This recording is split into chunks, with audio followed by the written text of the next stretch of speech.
in the bottom left corner, the Russian Zerg player recently picked up by Good Game Gaming. It is Vanya.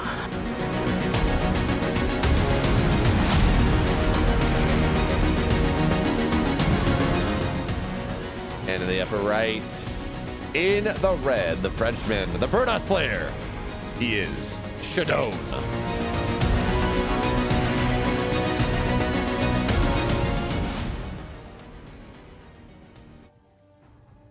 So let's talk about okay, you were gonna say something about ShaDoWn. What I was gonna say was totally useless. Sounds like you have something that is much more relevant to talk about. I was gonna talk about Vanya being picked up by Good Game Gaming for the World Team League primarily. That's obviously the World Team League is it's a big thing in China. So these teams are always trying to make their rosters as good as possible, and they were lacking a player this season around. It is, of course, it has swapped to an international format, so very exciting to see. Well, a Western player, I guess the east of the Western player being picked up by one of those Chinese teams to compete in that one, and yeah, this is already important for them to also get some exposure somewhere else, you know, so somewhere outside of the World Team League where Vanya can make a name for himself and the team that he's joined. Yeah, no, absolutely, and I mean, you have more than anyone really have a lot of insight into that World Team League. In fact, we ripped you out of a World Team League broadcast to come last second come co-cast with me. So by the way, thank you for that, for stepping in, saving my bacon. I don't like to cast solo. Certainly not on the V stream. Certainly not when I have assets set up for a second caster. That just makes it a little awkward, you know. It's kind of on the left side. It's fine. That being said, thank you for doing that. But have you had did you talk about that? You talk about Vanya in the World Team League.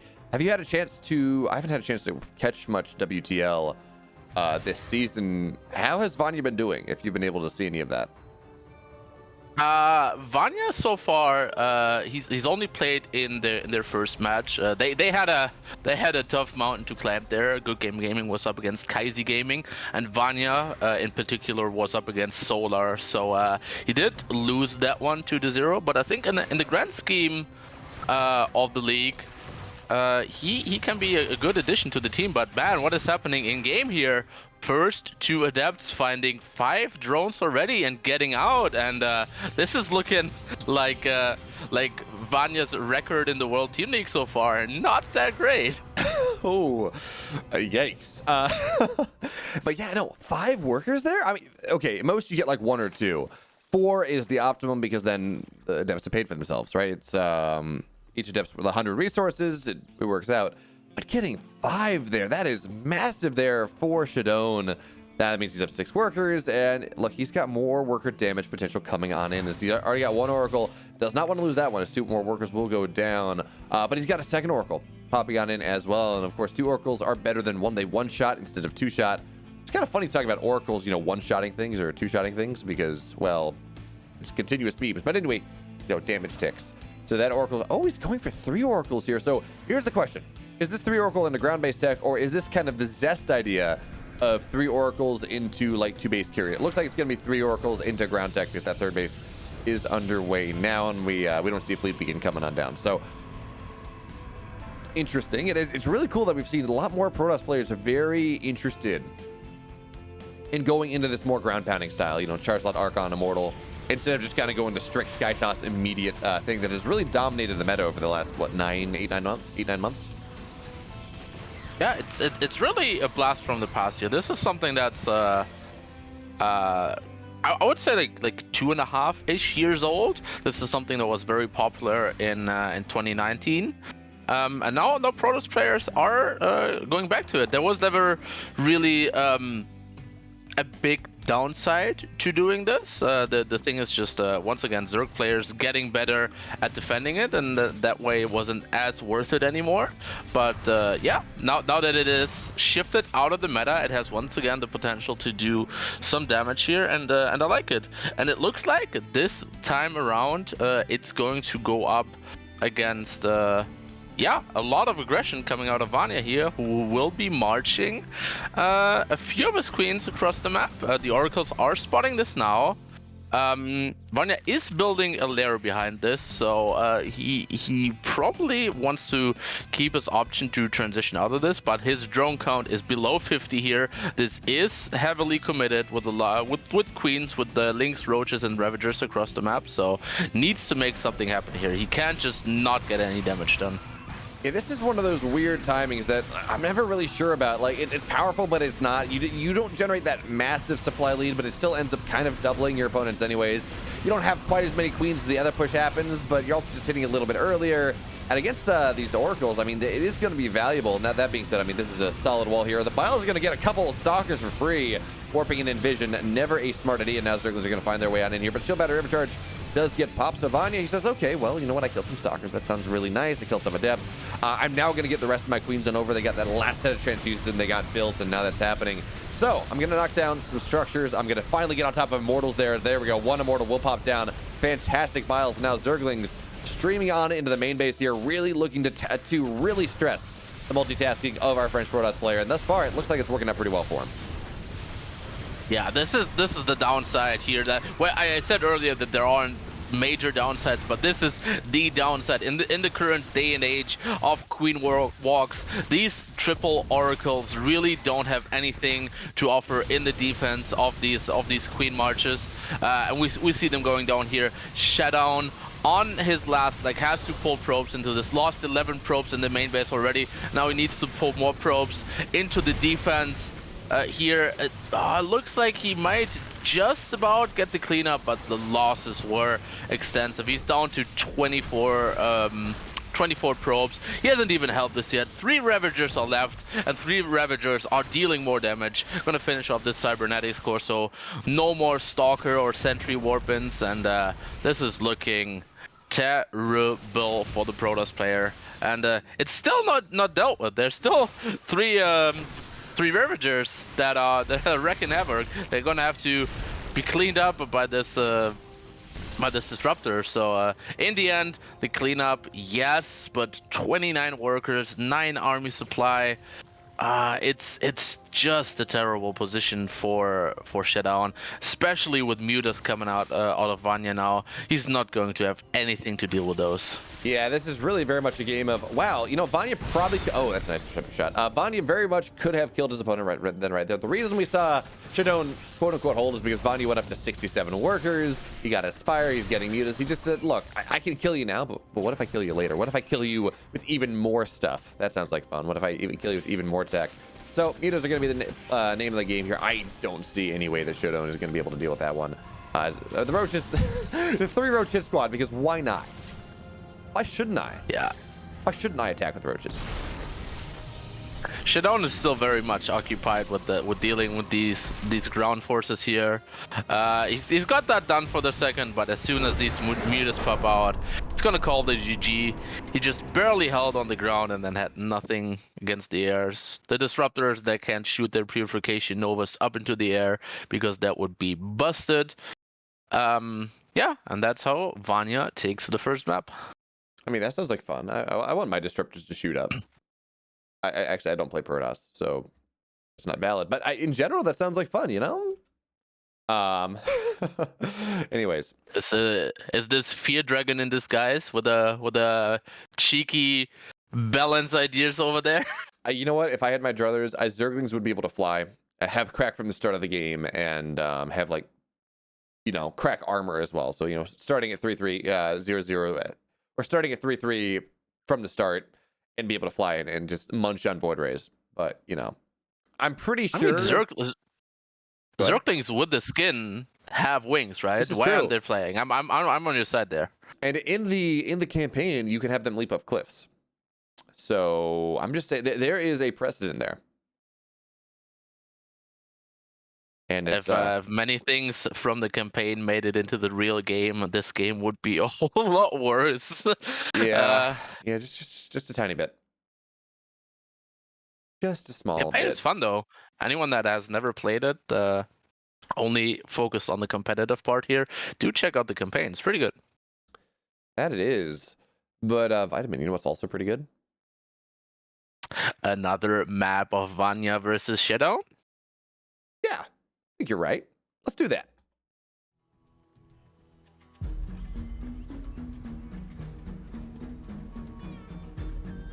In the bottom left here. In the blue, he's up 1-0. The Russian Zerg for Good Game Gaming. Give it up for Vanya.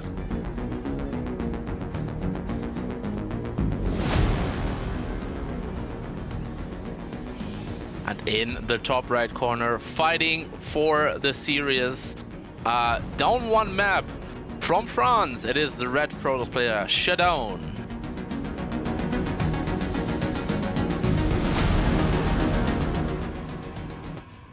Cheeky Russian Zerg stuff inbound. Yeah, Vanya, Bly, Young Yakov, B, they all do this level of shenanigans. Where, you know what? Most players would say, yeah, I need to build a base in my base. That seems like a good idea, right? I'm going to build my natural where my natural belongs. But Vanya, he subscribes to the school of my base is wherever I take it. And sometimes I want my base to be in your base. Yeah, it's that we have yet to see what variation of this proxy edge we're going to see. It's not like he's built a pool super early on and wants to flood this with Zerglings. His pool was standard timing. ShaDoWn does get the block on the actual natural expansion here for just a little bit, but Vanya does get it down. This hatchery will go up. ShaDoWn did not overcommit into dealing with this. He did not pull probes into dealing with this. So yeah, this hatchery will go up and will stay there for a while. Will even produce a queen and maybe some Zerglings right inside of the base of ShaDoWn. Now, the queen is by far the most important aspect of this, because if the queen gets out, queen's going to get a creep tumor down. And unlike, you know, a Terran game where you can drop a scan and be somewhat okay with things, any sort of detection from a Protoss player, because we don't have a forge going down, is going to be so late. And actually, yeah, the Zergling's popping out there, forcing the Zealots off for a second. Has about enough time. This queen's going to pop on out here. And if you can find it, if she can go find a corner of the map, where's she popping? Where's she rallied to? There we go. She should be able to get creep where it needs to. Oh, she's going to block the wall with it, too. Okay. The Adepto clutch. That's unfortunate.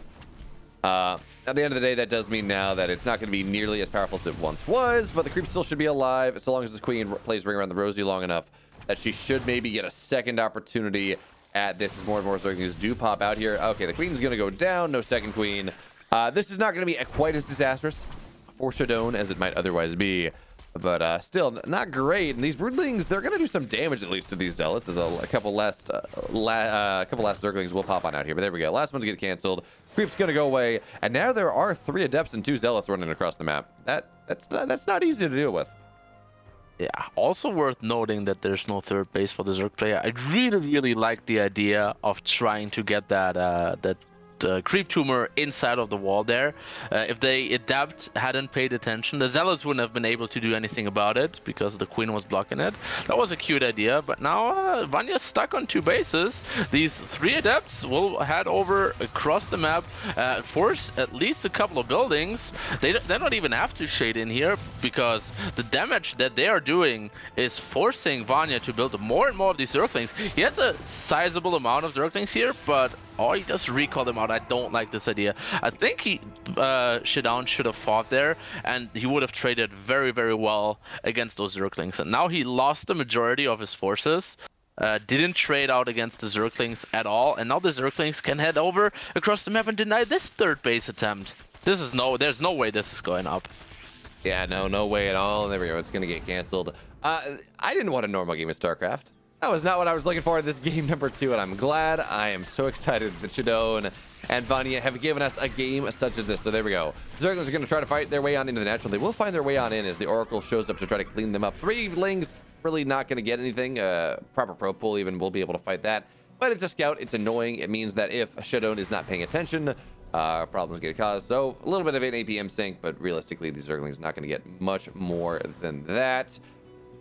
I love that. I love the attempt from ShaDoWn. He doesn't even have his natural done, but he says, I got the money. I'm going to take a third base when my natural's about halfway done. That seems like a good, and he's doing it again. How often do you see 2 Nexus in the production tab at the same time there, Vitamin?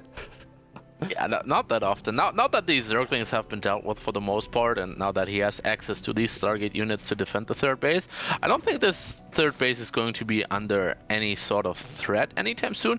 On the other side, though, Vanya building a ton of Zerglings once again, so maybe wants to try and cancel that third base once again. And with the Oracles out of position, the Oracles are going to find some damage in the main base of Vanya now. But with these out of position, what is there to defend the third base? And the answer is 3 Adepts in a decent position. So I think if ShaDoWn holds this third base here, he's going to be in a super great position in the game.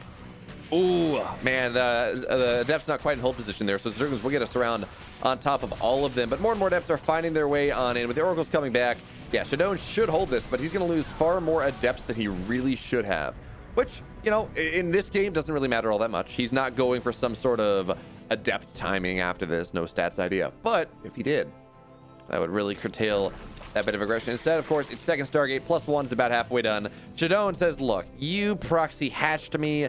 It's one of those ideas where, you know, I realize that my opponent has been aggressive and has maybe not killed me, or certainly not done enough, so I can absolutely afford to go and be greedy, make something happen, as that Oracle will get target fired on down. Nice job there from Vanya. Again, a little bit less pressure on the map now from ShaDoWn, which that's been Vanya's goal this entire game, you know, killing off the Adepts, killing off the Oracles, killing off the Zealots.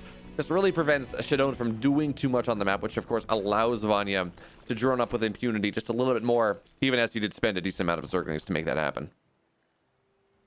Yeah, Vanya here, I've mentioned this before.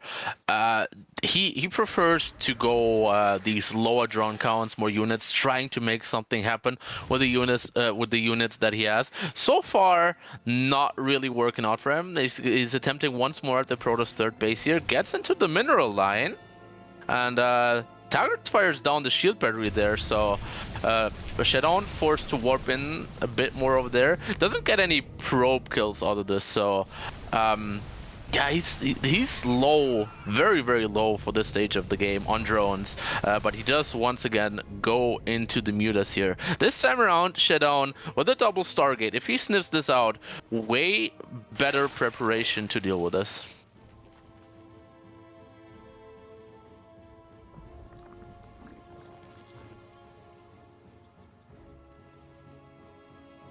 Yeah, it looks like ShaDoWn hasn't quite figured this out yet, though. He's still building 2 Void Rays at a time, and if that Spire produces mutas here, a wise Protoss named Naniwa once said, if I was a Mutalisk, I would like to meet a Void Ray, something along those lines.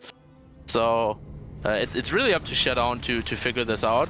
But these Void Rays now have a bunch of damage potential here. Gonna take out these Spore Crawlers defending the third base, and now taking out the Queen as well. The Queen count is not that high, and most importantly, they are out of position.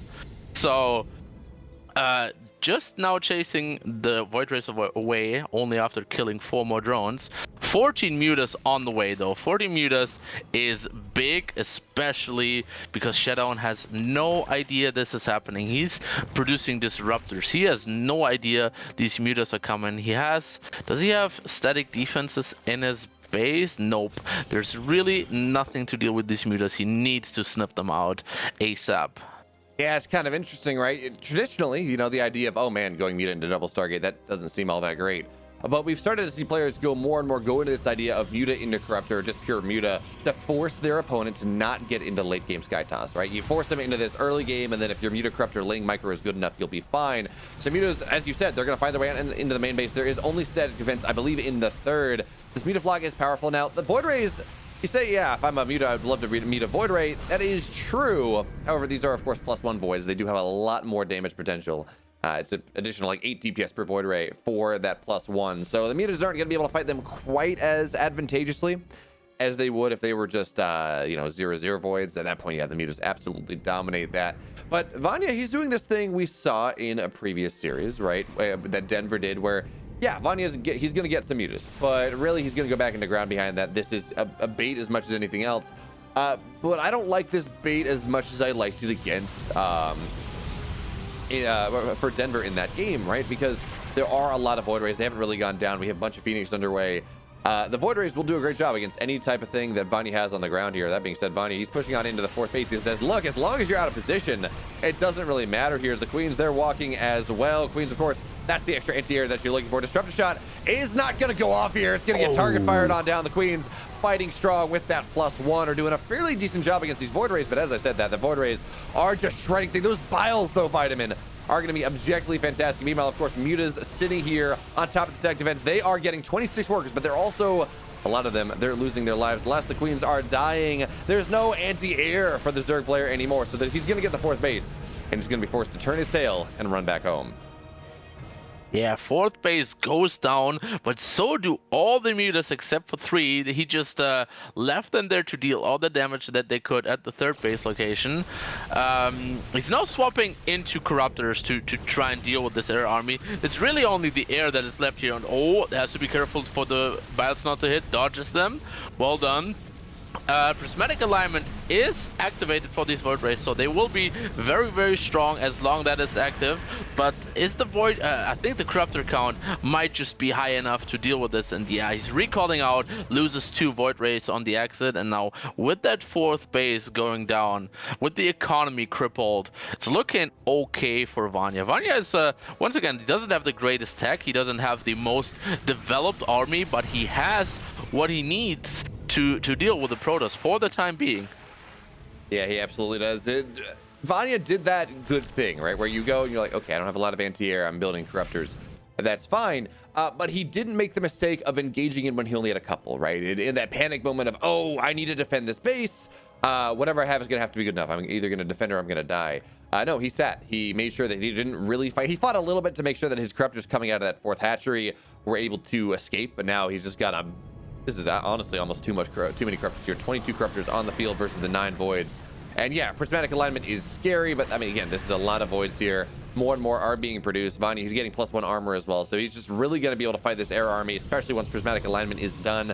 Now, I would love to see Hive, and Vanya does have the infestation pit done now, but man, we talk about just how good Parasitic Bomb is against Void Rays. The answer is it's a lot. Or very good. The question is if that's even going to have to be coming into effect here. Vanya now has the economy to literally just outproduce a 3-base Protoss. This 4th base is never getting up. Vanya, it could have sniped off some free Void Rays there, but wants to defend back at home rather than dealing more damage at the front. And I do believe recall is still on cooldown, so these Void Rays have to be very, very careful. They do activate their prismatic alignment, but they have to dodge away from the Biles for a second. And now, are there enough Corruptors to deal with it? I think the answer is yes. Yeah, +2 prismatic alignment Void Rays. It doesn't matter if you just don't have enough of them. And there we go. Prismatic alignment will end. The Void Rays will die. And yes, the 4th base was killed, but now there's almost no army for ShaDoWn at this point. Yes, he's building 3 Void Rays at a time, but he only has, what, 5? How many on the field right now? Yeah, he only has 5 on the field right now. And there are more than enough Corruptors to deal with that, I do believe. Yeah. Oh, it's only 10 Corruptors. So, yeah. Vanya not really rebuilding his Corruptors as quickly as he would have liked, as, you know, there's only so much money on the field. Losing that 4th base did hurt him a little bit. So, as good as that looked, as good as that fight, the defensive fight looked like it was going to be for Vanya here, it does mean that he's not going to be able to go break his opponent's 3rd base. So, he's going to have to go and console himself with a 4th base, maybe a couple more Void Rays. But now we got what I'm looking for there, Vitamin. We got Vipers. They're going to hit the field. This is going to make the fight against the Voids so much easier. Yeah, 3rd base going down for the Protoss player. The army of the Zerg, not great. It's really just very, very basic Roach, Ravager, Corruptor. We now have Vipers coming in, which is going to be the nail in the coffin against all of these Void Rays. But it's worth noting, I really like the addition of the Ravagers into this army here. What the Ravagers do is, obviously they can't attack Sky, but the Corrosive Biles are forcing the Void Rays to move all the time. And if Void Rays are moving, they can't exactly shoot efficiently, so I like the addition here. ShaDoWn continuously trying to make something happen, and he finds some damage here. He finds some drones, and even the hatchery. It looks like Vanya just giving that up for the time being. Another recall coming in. So, small victory here for ShaDoWn. He did reveal that there was a Viper on the field now, and as soon as Vipers on the field, as soon as parasitic bombs are a thing, you're gonna have to play very, very carefully with those Void Rays, and it's really almost impossible to fight efficiently. And yeah, the army for the Zerg is still looking so scary. Yeah, I really like the way ShaDoWn is playing, though. Just kind of hit and run, waiting for every single time recalls up, and he's going to go try to kill a base with that. Because, yeah, is this army the best thing? No. Army's not in the best position there, but now we have Parasitic Bombs, forcing the Void Rays, at the very least, to lose a significant portion of their shields. Meanwhile, of course, Zergling is on into that third base, Roaches as well. The third base is going to go back down once again. Parasitic Bomb has eaten all the time on the Thick Beams. The Thick Beams are now done. No more prismatic alignment. The Void Rays are dying. 23 workers have died. It looks like we do have, what is that, a couple Zealots on into that fourth base, trying to find some sort of commensurate damage. But now we're going to have the Corruptors. They're going to kill this base. We have a couple units there on in the natural. 23 workers have died. It feels like at this point, things are just starting to snowball. There we go. The base is dead. It's a 2-base Protoss against a 5-base Zerg. It's not looking great for the Frenchman here. I feel like he's running out of options. He's trying his heart out. Obviously, losing this series would spell doom for him in the group standings as well. So he's really trying to stick in there, really trying his hardest. But what is there you can do with so limited resources? More and more Void Rays getting picked off, and yeah, Void Rays are okay against Corruptors. They are even upgraded, and with the prismatic alignment, they deal very well with them. But if they're in so few numbers, there's also no way to deal with its ground forces here. So the fourth base attempt once again going to be cancelled, and it's really only a matter of time until ShaDoWn realizes that there is no way for him to win this game anymore. And there we go. He taps out. Vanya wins